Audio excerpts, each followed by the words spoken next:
Hey Fons, hebben we vandaag maar in de gast, jong? Nee, Tom. Nou, vanmorgen was ik nog aan het slopen. We waren Olaf van Ingel op pad naar Sittard. Daar hebben we gesproken met CDA-corrivee Martijn van Helvert, een van de jongste Limburgse politici in de Kamer zitten. En daar hebben we natuurlijk bevraagd over hoe het nu gaat met de politiek en hoe het vertrouwen in de politiek terug kan komen. Maar dan gaan we dan maar even samen herkijken. We zitten hier op de markt in Sittard en bio zit Martijn van Helvert. En eigenlijk is het altijd al mijn wens geweest om Martijn eens een keer voor de camera te krijgen van TV11. Ja. Want Martijn is een van de echte Limburgse politici. Zijn hart zit in Limburg, zijn hart zit bij Fortuna, Kumboet, Nieuwstad. Hij is gewoon een van de jongens die gewoon met beide voetjes op de grond staan. Maar ondertussen als een van de jongste politici in Limburg opgegroeid en doorgegroeid tot een van de coryfeeën van het CDA. Hij staat geloof ik op het ogenblik op de 5e of 6e plaats van de lijst. Maar hij is nog zo jong, hij is pas 40. Hij heeft misschien wel de ambitie om minister-president van Europa te worden. We gaan het hem vragen. Maar Martijn, fijn dat ze even voor de camera was voorzien. Ja, fijn dat ze even tijd wil maken. Want en welkom in Sittard. Dankjewel. Maar dat was een zeer druk bezet mensen. Ja. Nou ja, wij niet zeker dan. Hè. Iedereen in baan of vrijwilligerswerk deed of kinderen aan het opvoeden is of wat dan ook, heel druk. Maar ja goed, ik mag nu dankzij de kiezer dit doen en dan wil ik ook echt er vol voor gaan. En ja, dat hield toch wel van de straat of brengt hij ook soms erop. En dan is de agenda vol, dat klopt. Dan is het in Limburg natuurlijk wel vanzelfsprekend dat ze een beetje in dat CDA terechtkomt, van Vreuge Hoe tenminste.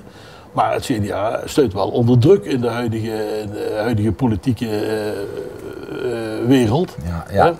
Ja, het electoraat is echt heel verdeeld. Dus dat eigenlijk geen enkele partij enorm groot wordt. Hè. Onze grootste partij in Nederland, de VVD, op het moment is nog nooit zo klein geweest. Normaal heb je voor 1 of 2 hele grote partijen en die deden dat dan samen. Ja, nu moeten ze echt met heel veel partijen samenwerken en dat is heel erg lastig. Want de zult als ze samenwerkt een beetje van zichzelf af moeten geven. En dat vindt een kiezer niet leuk, want hij heeft precies op die partij gestemd voor dat en dat punt. En dan krijg je soms van een partij moet zeggen, ja, we willen het wel, maar goed, we moeten samenwerken, dus dit hebben we laten vallen. En daar werden jullie echt boos om en dat begreep ik ook weer. Maar is het dit frustrerend? Ik ken dich als een zeer integer mens, als een oprecht werkend politicus. En dus u dan alle werk wat ze thuis dag en nacht. En dan krijg je daar zoveel verzet tegen, onbegrip, gele ijsjes. Ik zou er helemaal gek van worden. Ja, nou het klopt. Er is veel verzet en er moest het wel echt willen om dit te doen. Want als je alleen maar afgeeft op de negatieve feedback die ze krijgt, ja, dan wordt ze inderdaad ramgek. Het ideaal was dat de wereld gaat verbeteren in Nederland. Ik vind het fijn om lui in een positie te brengen dat ze hun kans wel kunnen grijpen. Of dat lui zelf hun probleem wel op kunnen lossen. En dat lukt ook heel vaak. Je kunt niet immer op de Telegraaf, niet immer op L1 en ook niet immer op TV11. En toch zijn weer jullie er heel gelukkig van. En daar duist het wel voor. En dan moest op de koop toenemen dat sommige jullie, of heel veel jullie, ook wel heel kort zijn. Elke keer als ik het in die Tweede Kamer zie, daar staan allemaal camera's, je kunt het live op internet allemaal volgen. Meteen als ik het zie, krijg je heel veel reacties. En er zitten een aantal die, oh fijn Martijn, goed dat je het gezag hebt. En nog meer die zeggen, Martijn, ja, maar er is toch heel veel onvrede. Ja. De burger in Nederland is boos voor de vorige verkiezing, als de boze burger.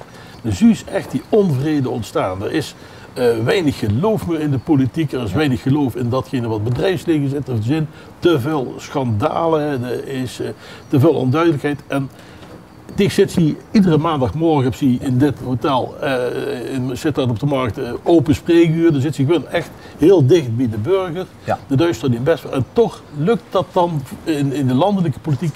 Komt dat op een of andere manier niet tot zijn recht. Ja.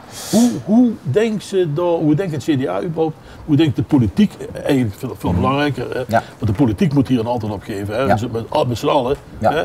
Hoe gaan we nou die burger weer tevreden maken? Ja. En geloof laten hechten aan datgene wat we daar in Den Haag en Sittard, weet ik wat, doen. Ja, ik herken dat wel, want het is ongelooflijk dat we eigenlijk we hebben nog nooit in zo'n rijk land geleefd als nu. En toch is de ontevredenheid en angst ook volgens mij nooit groter geweest als nu. En dat lijkt met elkaar niet in balans te zijn. En toch zien heel veel u ontevreden en geloven ze niks. Maar als je soms ook debatten in de Kamer hoort, dan leven we in het meest verschrikkelijke landje wat er bestaat. Het moet toch wel verschrikkelijk zijn. En politici die Nederland aan de knoppen helpen en dat soort teksten gewoon door de Kamer. Terwijl we eigenlijk natuurlijk in een fantastisch land leven. Goed, zeker met de dingen beter. Maar toch leven we in een fantastisch land. Dus die ontevredenheid is er. Dat ligt volgens mij een beetje ook aan het mensbeeld wat gedraaid is. Hè. Ik moet zeggen, zelf houd ik van een mensbeeld. Elk mens is van waarde. Ongeacht wat een man of vrouw duidt, of hij hoeveel geld verdient, of een gooie ooier is, of gooit kind voetballen. Die zijn van waarde. En wat ze nu heel veel zien is dat partijen die opkomen een mensbeeld hebben van de mens als slachtoffer. De mens is altijd een slachtoffer. Of slachtoffers van de politiek, of van het grootbedrijf. Maar wij duidt dat dan? Is dat de pers? Is dat de oppositie? Wij veroorzaakt dat? Ik zeg, uiteindelijk doen we het allemaal zelf. Want ik heb te zeggen, of de pers is schuldig, of het bedrijfsleven, of de politiek. Maar uiteindelijk zijn we dat ook zelf. Ik ben de politiek. Maar ja, ik ben nog Martijn en ik woon niet om de ogen. En ik ben getrouwd met Yvonne, ik heb 3 kinderen en ik eet boterham en ik moet poepen. Dus ja, snap je? Dus ik ben politiek, maar ik ben ook de mens. Snap je? Dus dat is... Ja. Dus we laten het los gebeuren dat voor de angstbeelden geloven die weer neergezet. Wil ik daarmee zeggen dat alles wat nu kritiek hebben niet klopt? Nee, zeer zeker niet. Maar wat zou nou die oplossing zijn voor dat probleem? Nou, wat ik nu doe, is samen met onze ploeg in Den Haag 2 dingen. 1. Echt heel kort aan de bal blijven. Dus ik zit hier aan dit teufelke of hier binnen als het te koud wordt met Lu. Iedere morgen koffie te drinken of gedankjes. En zeggen wat is nu werkelijk een kritiek of probleem, wat kunnen we veranderen. Dat 1, dus heel kort erbij, benaderbaar, zijn en blijven, wil ik ook. Maar 2, tegen alle geweld op social media en van ontevredenheid, gewoon met goede voorstellen blijven te komen. En als je in de afgelopen weken kijkt, hebben we voor eerst gezegd, gewoon onze minister Bob Hoekstra KLM overnemen. Omdat we zeggen, of de holding, in de holding aandelen nemen, dat we daar wel nog dingen zelf over te zeggen hebben. Want nu verliezen het vertrouwen. Dat is onze luchtvaartmaatschappij in Nederland op. 2, eigenlijk eens durven uitspreken dat de marktwerking in de zorg te veel negatieve kanten heeft gehad. Er heeft nog geen enkele minister in de afgelopen 12 jaar durven zeggen. Die van ons heeft het gezegd. En 3, dat we zeggen, nu het volgende voorstel afgelopen week, dat we zeggen, bijstandsgerechtigden zullen toch aan het werk moeten. Dat zijn mooie geluiden, die horen we ook. Hè? Ja. En de heer Stochtenburger zegt, ik geloof het niet. Het CDA was er ook bij betrokken toen die ontmanteling van de zorg plaatsvond. Ja. Dus we geloven het gewoon allemaal niet.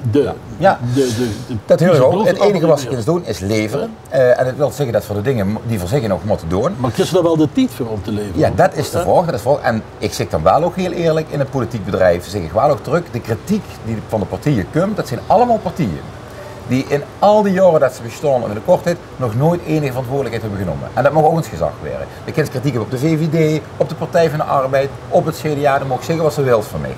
Maar de kind niet zeggen dat die 3 partijen die toch in de afgelopen decennia, de afgelopen eeuw, laat ik het zo eens zeggen, nu de meeste verantwoordelijkheid hebben genomen, eigenlijk alle verantwoordelijkheid, al die andere partijen nooit, dat die een verschrikkelijk slecht land hier hebben neergezet. Dat kunnen ze mij niet maken. Dan mogen ze het nog met mij inzinnen over van alles, maar die 3 partijen, de middenpartijen, de saaie partijen, laat maar zeggen, die hebben het wel gemaakt. De komende statenverkiezingen, dat is een voorspelling van een loonverlies voor de regeringspartijen. Ja. Zou het zover komen, denk je, dat er normen verlies, of is het peilingen die op het laatste moment toch wel zich herstellen? Nou, kijk, als ze pas het regeren dus, verliezen kind zeker. Ik ben nog niet blind. Of het zo erg wordt als wat ze zeggen, dat weet ik gewoon niet. Wat ik zeg wat verder aan kunnen doen, is onze kiezers. En dan zoek ik toch vooral zeggen, ook weer richting de middenpartijen die gewoon misschien wel niet het meest sexy zijn, niet het meest hip, maar wel degelijk en Nederland een mooi land maken. Om die wel het vertrouwen te geven. Ja.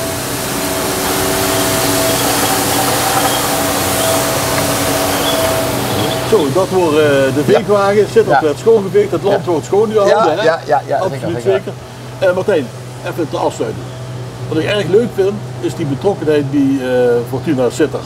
Ja. Sowieso bij het voetbal. Ik ben persoonlijk erg betrokken bij het voetbal, doe er professioneel ook wat mee, zoals de meeste mensen wel weten. Ja, zeker.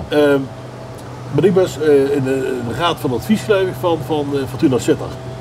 Is die aanwezigheid nu de oorzaak ervan dat Fortuna weer beter is gaan presteren? Ja, absoluut. Zeer zeker, ja.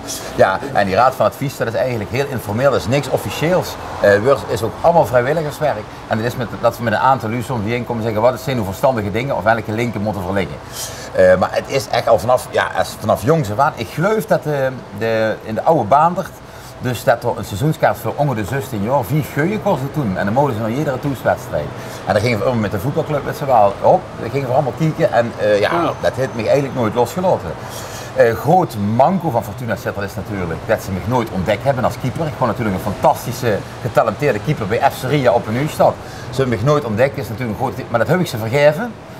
Dus nu probeer ik op deze manier mijn bijdrage naar Fortuna te leveren. Het komt toch goed. Kun je het ooit tot één Limburgse club? Of? Ja, dat is heel veel om te zeggen. Ik ben daar echt geen grote tegenstander van. Hoor. Ik vind het echt de moeite geweest om dat te proberen. Want de Zuus toch, kijk, met Fortuna gaat het nu heel goed. Ik kom ook dankzij meneer Gun, die daar heel duidelijk in geïnvesteerd heeft en de touwtjes in handen heeft. Er is rust en regelmaat en reinheid in de club. Maar de Zuus, dat alle andere clubs het heel moeilijk hebben. En dat blijft natuurlijk, want het blijft een hele dure sport, voetbal. En voor hij het kunnen doen, en dan had je van machines natuurlijk, had je veel wel 4-1 van Real Madrid gewonnen, snap je? Maar ja, dat is nu niet zo, dat is een gegeven. En daar gaan we ook met alle liefde door met Fortuna Sittard, dat we natuurlijk ook niet hard liggen. Ja, want dat valt me ook op. Kijk, er zitten wel buitenlandse investeerders in die clubs, Gun is er één van. Ja. Ik heb hem zo ontmoet. Ik moet zeggen, ik vond het een bijzonder innemende man die ook heel serieus met die club bezig is. Hè? Ja, en dat vind ik echt geweldig. Hè?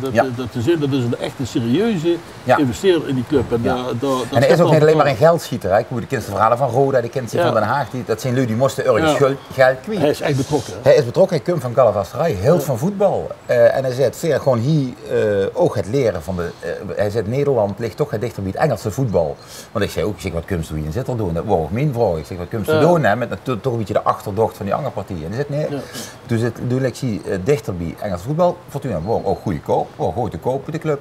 En ze willen eigenlijk in dat netwerk met Portugal, met Oost-Europa, allemaal mooie jonge voetballers die er uitwisselen. Echt een visie. Hè? Ja, en ze kunnen ook dus leren nu van Galatasaray. En die internationale samenwerking die moet ook in de politiek gaan plaatsvinden. Ook. Ja.